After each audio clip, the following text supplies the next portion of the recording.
السلام علیکم ناظرین، خبروں میں شامل کرتے ہیں کراچی سے۔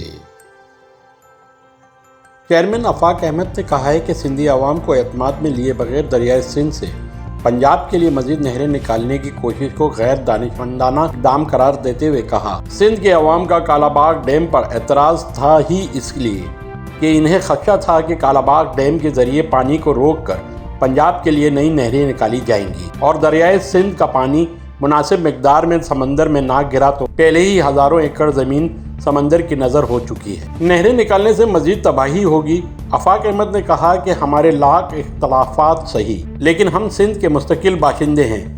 اگر سندھ کے پانی پر ڈاکہ ڈالا گیا تو ہم سندھی بھائیوں کے ساتھ کھڑے ہوں گے۔ آفاق احمد نے کہا کہ سندھ کے پانی پر کوئی بھی فیصلہ سندھ کے عوام کی خواہش کے خلاف نہیں ہونا چاہیے۔ انہوں نے مزید کہا کہ 1971 میں ہٹ دھرمی سے قائد اعظم کے پاکستان کو ناقابل تلافی نقصان پہنچا۔ ہمیں ان نتائج اور تلخ تجربات سے سیکھنے کی ضرورت ہے۔